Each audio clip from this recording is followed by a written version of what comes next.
When I walked into the memory care community in San Mateo that morning, I noticed a woman named Elizabeth sitting in her chair, staring quietly at the floor. The staff told me she rarely spoke anymore since her dementia has progressed, but a few minutes later, a volunteer walked in holding a therapy dog, a fluffy golden retriever named Cooper. As soon as Cooper gently placed his head on her lap, everything changed. Elizabeth looked up, she smiled, and she started petting him slowly, repeating softly, "Good boy, good boy." The staff froze.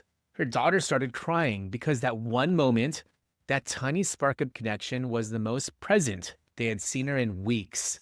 This is what pet therapy does. It reaches seniors emotionally in ways medication simply cannot. And today we're diving into exactly why. Hi, I'm Dale Corpus, a senior transition specialist and real estate expert based in the San Francisco Bay Area.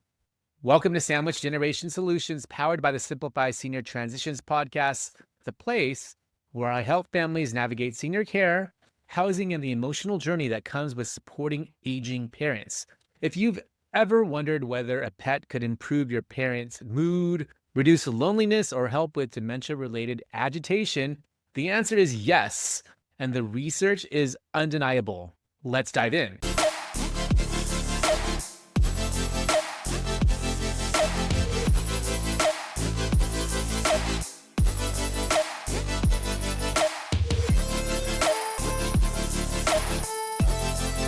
Let's talk about why pet therapy works.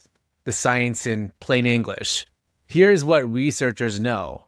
When a senior pets a dog or cat, the brain releases oxytocin, serotonin, and dopamine, the same chemicals connected to bonding, happiness, and calm.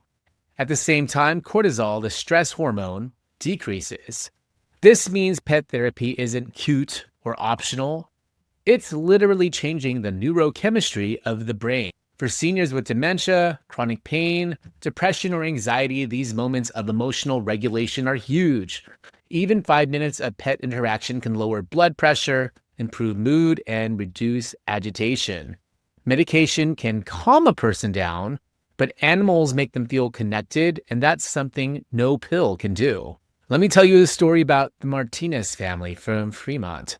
The Martinez family had mom in mid-stage Alzheimer's. On bad days, she paced around the house and refused to sit, eat, or talk.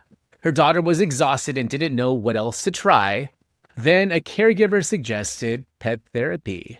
They started with short visits from a trained therapy dog. On the very first visit, her mom sat down, something she rarely did, and just stroked the dog's fur for 20 minutes.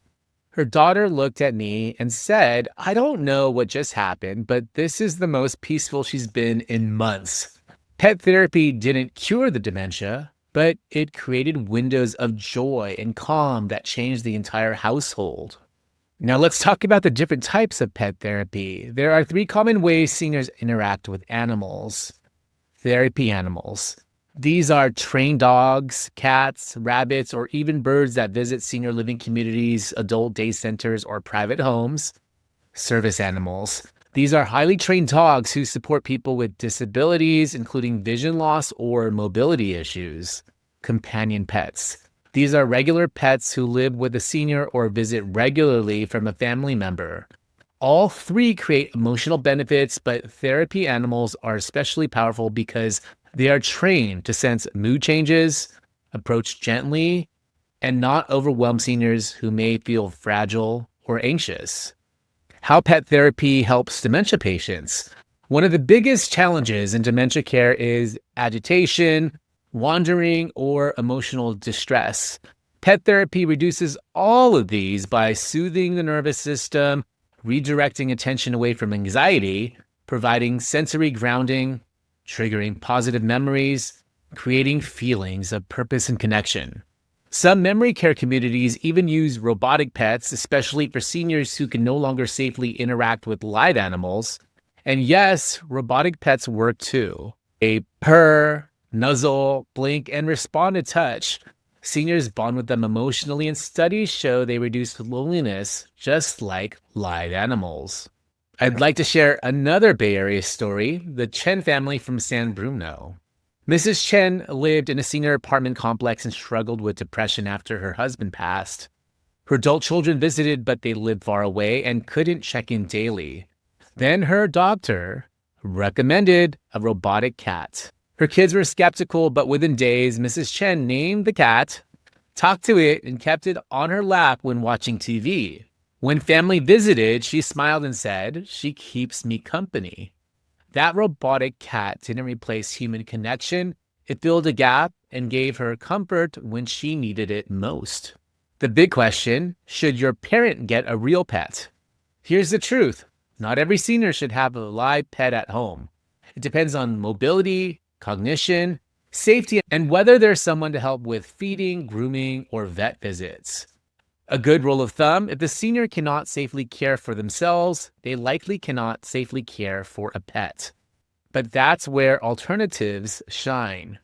Therapy dog visits, regular pet visits from a family member, robotic pets, community-based pet therapy groups. You don't need a full-time pet to get full-time benefits. So where do you find pet therapy in the San Francisco Bay Area? Here in the Bay Area, we have incredible organizations that bring trained therapy animals to seniors. PAWS, which stands for Pets Are Wonderful Support, Furry Friends Pet Assisted Therapy Services, local humane societies with volunteer programs, memory care communities in Contra Costa, Alameda, Santa Clara, and San Mateo counties, and adult programs like Unlock, CEI, and many assisted living communities even have visiting therapy animals weekly. If you're supporting an aging parent at home, many of these organizations offer in-home visits as well. How to introduce pet therapy to your parent. Start slow. Choose calm, gentle animals. Avoid loud barking or fast movements. Pay attention to how your parent responds. If they seem nervous, back off. If they lighten up, lean in.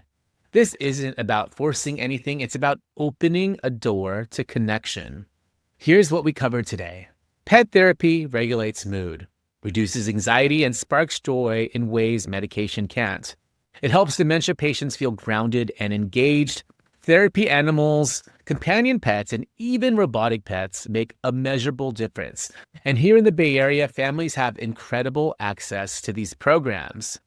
This has been another episode of Sandwich Generation Solutions powered by the Simplify Senior Transitions podcast. If your loved one is considering senior living and you need help figuring out what to do with their home, let's talk. Schedule a free consultation and learn more about my services at www.simplifyseniortransitions.com. And you can always DM me anytime on Instagram at SoulByDale. And don't forget the Simplify Senior Transitions podcast is available on YouTube, Spotify, Apple Podcasts, and more.